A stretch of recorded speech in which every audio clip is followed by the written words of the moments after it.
ข่อยก็บ่ได้ว่าหยังก็สิมาอันนั้นถึงข่อยแล้วบ่ได้สมมุติว่าข่อยมันของถามว่าเจ้ามีผัวบ่ว่ะฮะเอาจริงได้เนาะตู่เนาะโทรมาครับนั่นก็บ่ได้เนาะ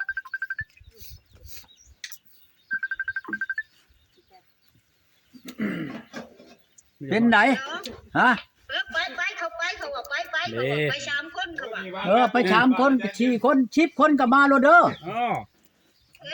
ม่ได้3คนไปเขาว่าชวนไปมีได้3คนเท่านั้นชูเอาเมียเข้ามาเด้อมีแต่ผู้สาวทั้งหมดแม่กี้หั่นแหละเอามาโลดผู้สาวนั่นพอสิกอดคอดมครึ่งทางน่ะนี่พอสิกอดคอดมแก้มมึงนี่มาโลดมาออกมาแล้วบ่นั่นแหละให้กว่านี้ได้เนาะตู่เอาแล้วมาแล้วสิบ้านตู้ง่วงกันบ่ได้ขอบใจหลายโดยสุดไปเอาอันนั้นเพิ่นพากมาให้แต่เวียงเช้านี่น้ำผึ้งแน่บัดนี้ของอันยาเสริมอาหารพี่ชังอาหารเสริมแน่มันเดินหาบ่ไว้นุ่ม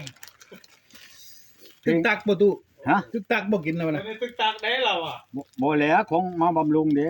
อะไรแบบบำรุงตึกตักแล้วบำรุงมีแห้งกับบาดแข็งแห้งเลยเนาะยังเชียวรู้ไหมเบิ่งอยู่เพิ่นเอาผักมาให้นั่นผักมาได้หลายมื้อแล้วหากข่อยบ่ได้ไปเอามันค่า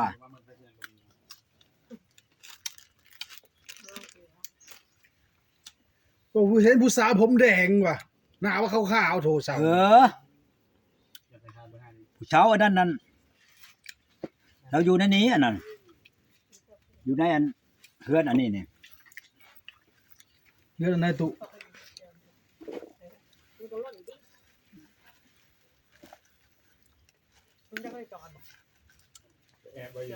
ผู้สาวอยู่มาในหนทางนี้อันนี้นะโหนทางบ่อยู่ในหนทางนี้มาแล้วเข้าห้องเข้ามาพี่ก้อนเข้ามาพี่เข้าไปบัดนี้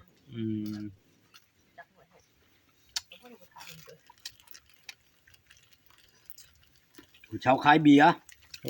ขายเหล้าขายเบียร์คือบ่ชวนมาเด้ตุเขาบ่มาเด้บ่มามื้ออื่นบุญน่ะเขาให้ไปเอาเขาบุญแล้วเขามาบุญน่ะบุญไส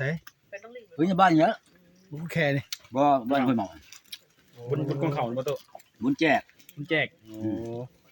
เขาว่าที่เขาไปพ่อนให้จะประตูครับม่วง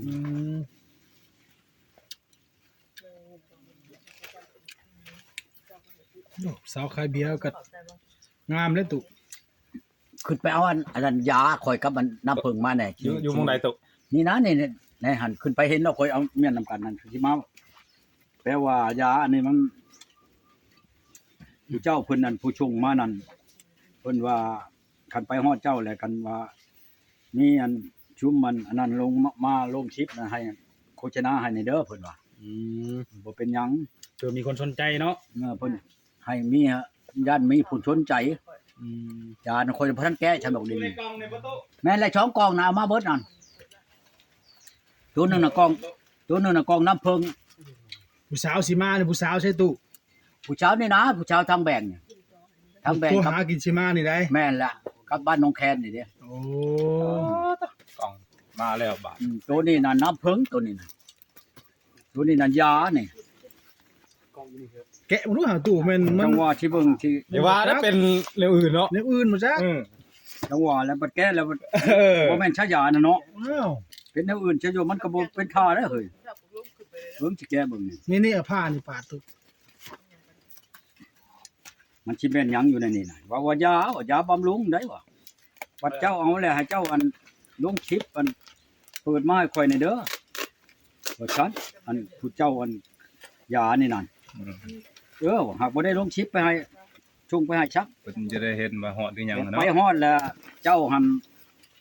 แปลว่าเจ้ากินแล้วก็ให้โฆษณาให้เพิ่นแน่เพิ่นว่านะ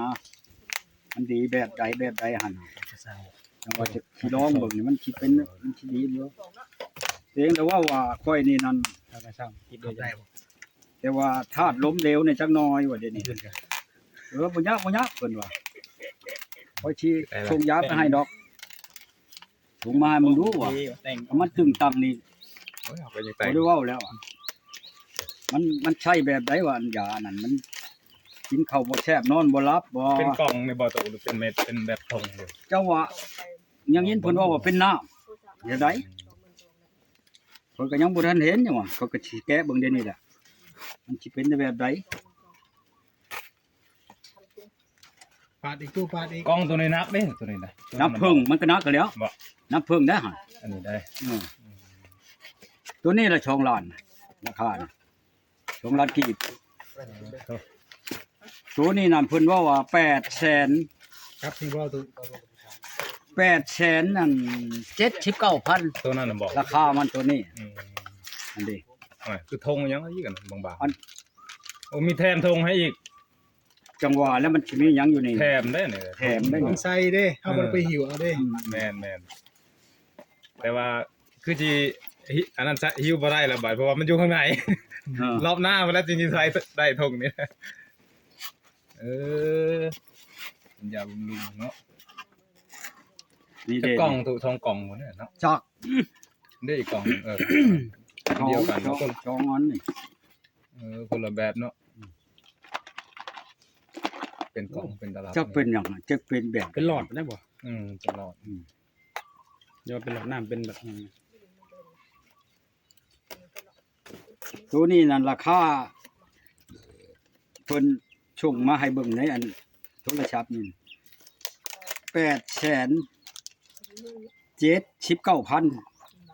ตัวนี้น่ะ ลาดเนาะไอ้กะลียานี่ ครับเขาล้านแล้ว ก็ดูดี เอาดีบอกมันหยังอาหารเชิมเพิ่นว่า มันจะดูดี เจอมันเจ็บบำรุงบำรุง มัน สาร เจ็บ พัด น้ำ เลย แอ เนาะ วน้ำมันนี่นะเว้าอันโทรไปหาเพิ่นน่ะเพิ่นว่าบ่ยากสิช่วยเหลือเออ รวมทั้งอันน้องชายนำเล่นเนาะตูเนาะตึงตังเลยแหล้วเนาะ เบิดทุกอันนั่นแหละ ยังอยู่ในร่างกายเฮาแม่นบ่ อืม ส่วนใดอยู่ในร่างกายตึงตั้งหมดนะ แต่ว่าธาตุอ่อนเพลียนะแมันกินตัวนี้นะอย่างนี้เพิ่นว่า โอ้ยมัน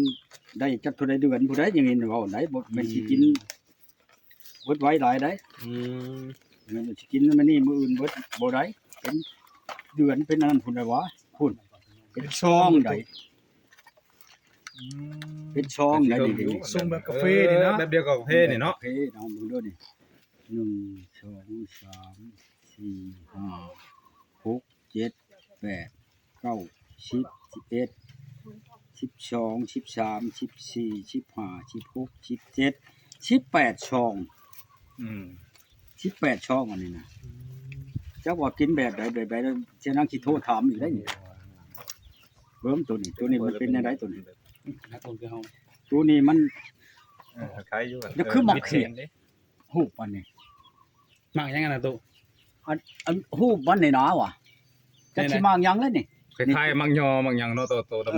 คล้ายๆมังยอแต่บ่แม่นมังยอฮะ คือเห็นบ่ แบบว่าเฮา มันคือ อันกาแฟเฮาอันเด้เขาเฮ็ดอันฮูบกาแฟใช่อันเด้ แต่ตัวแดงๆนั้นยังก็ จี ดิ แต่ว่าสิลองเบิ่ง เพิ่นให้กินมื้อจักซองนี่ตุ คือว่ากินเช่าแรงตัวฉันนี่เราเอา เอาแรงก็2ซองเนาะ ยานี่นั่นตัวนี้ยาตัวนี้นั่น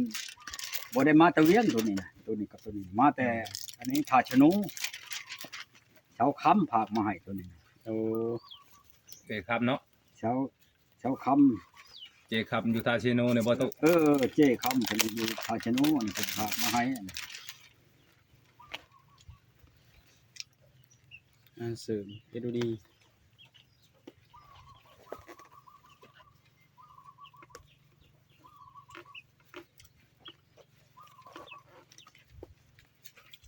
ผู้ที่ช่องเพิ่นโทรมาบอกเพิ่นว่ามื้อวันอาทิตย์ไปเอาเด้อเพิ่นว่าฝากแล้วยามื้อให้เจ้าน่ะผู้ภาคน้ำเพิ่งนี่มาฮอดแต่เฮิง หากแต่คนบ่ได้ไปเอาหากไปเอาเช้านี่ไปเอาเช้าไปเอาพร้อมกันบ่ตัวนี้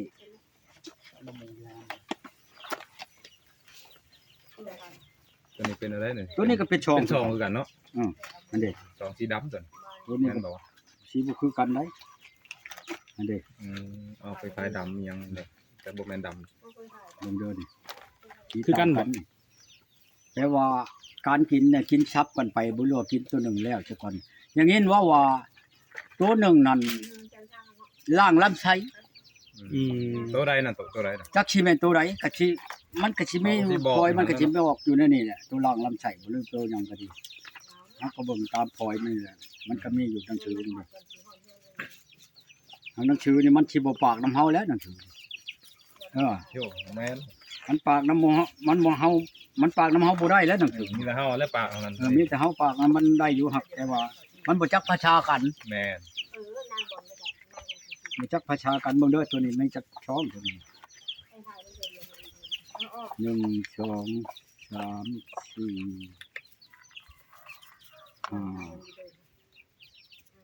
6 7 8 9 10 11 12 13 14 15 มัน 16 เก้าเนาะ ตัวนี้นั่น16หรือว่าหรือ15 1 2 3 4 5 6 7 8 9 10 11 12 13 14 15ตัวนี้15ช่องตัวนี้น่ะแต่จักตัวใดอันกินนั่นย่านแม่นกินตัวนี้บ่แม่นดอกตัวนี้มันมีบอมอันมีอันนี้น่ะธาตุอันนี้เนาะธาตุหมากไม้นี่นะแปลว่าตัวนี้นั่นเสริมอาหาร แม่น ย่านแม่นตัวนี้นั่นล้างลำไส้นะยากดอก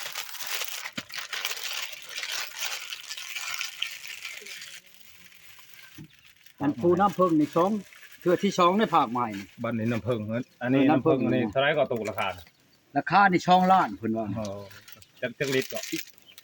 ฮอน จักหลายจักน้อยจักหลายบ่ได้ ตามเบิ่งนี่ก็นับเป็นลิตรหรือเป็น แต่ว่าเอามาแต่ก่อนนั้นอยู่ในเทิงหันบ่ทันได้ปั้นออกแต่ด่างมันได้ เอามาให้เป็นหางเลย ค่อยก็ยังบ่ทันเอาออกช่ำเดี๋ยวนี้นะ เอามาให้เป็นหางเลยบ่ตุก ให้เป็นหางรู้แล้วเพิ่นจังว่าคันว่าบำอันนั้นแล้วเบิ่แล้วนั่นจังว่าเพิ่นให้พาขึ้นไปให้เพิ่นนั่นมาแต่งยาให้ได้อันนี้ได้ตัวน้ำผึ้งนี่ได้มานี่เด้บ่อนเพิ่นฝากมานั่นวงเวียนเชโนนี่เมืองวันนี้วงเวียนเชโนผู้หับผู้เบอร์โทรนี่จักได้ใช้อันบนส่งมาเพิ่นบ่ได้บอกบนส่งมานี่เบิ่งมันสิเป็นหยังมันสิเป็นแบบใดอันนี้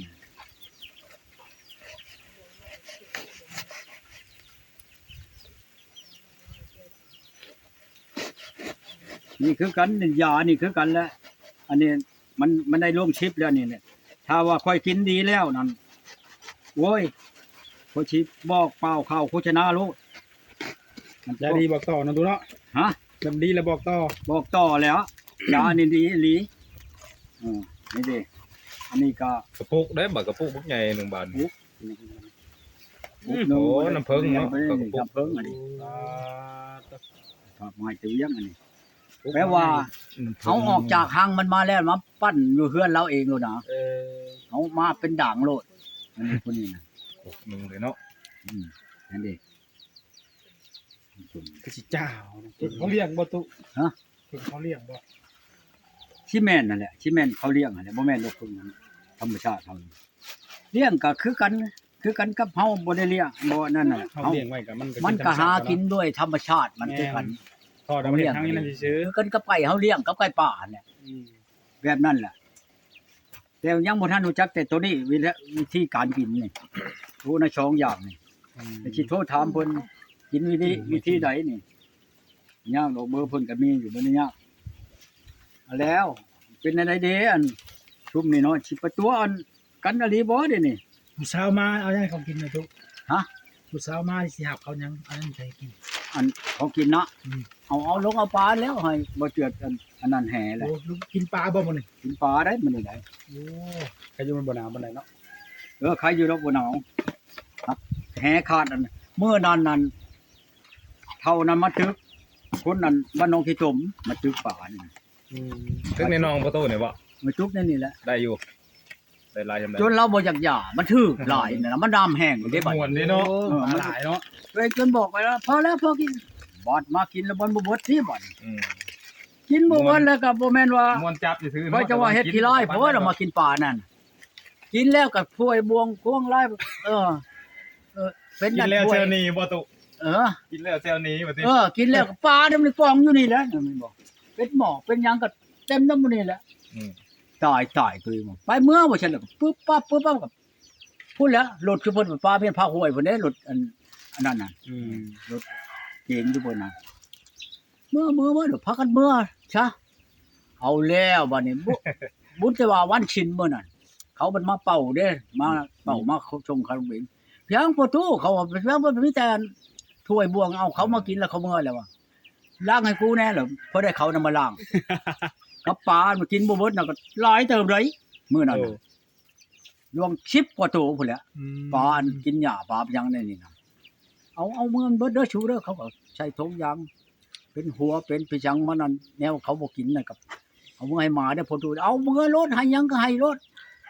คงแน่ว่าเขาอันยานั่นแล้วว่ะ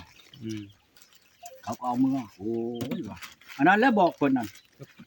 ไปหาก่อนนี้อันผู้คมเชื้อแดงๆนั้นเมียเขาได้ว่าฉันเจ้าอันบายอัน ใช่แล้วแหละ ดมแก้มดมคอค้างอยู่นั่นเอาแล้วช่างเว้าแท้ว่ะอยู่เฮ็ดในนั้นแน่ว่ะกันว่าเมียเขาแล้วชูไปอันเอามาเด้อจังว่าถามกี้นี่นะบ่ได้เอาเมียเขามาบ่ใครอยู่เห็นบ่บ้านโพนพุ่นนั่นน่ะมาแล้วโย คันมาหาคอยแล้วต้องโชดอย่างเดียวแล้วเนาะตุเนาะ โชดแล้วเฮาก็โชดได้ ได้ บั บ่ ดนี้ ได้บ่ติ เฮาก็โชดกัน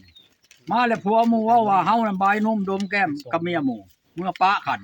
ปะก็เรื่องของหมู่ อืม บ่แม่นเฮาสิมาถามเมียหมู่ว่าผู้ชาวเพิ่นเมื่อพอเมียเขา อืม เมียไปบ่จักแล้วว่าหมู่มาให้ดมแก้มบายนมดมแก้มเฮาก็บายแล้วว่าบ่มีผัวบ่มีผัวแล้วนุ่มมันแล้วแท้ตัวเองว่ะอะไรเฮ้ย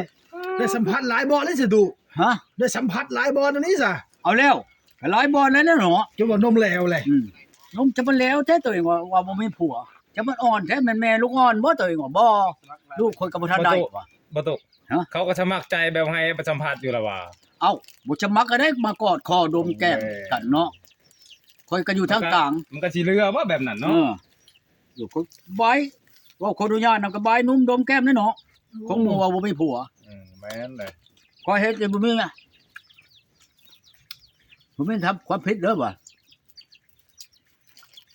เพราะว่ามาอันนั้นอันยังก็เขาเอิ้นน่ะมาเป็นอันนั้นให้ยาคูหั่นนะ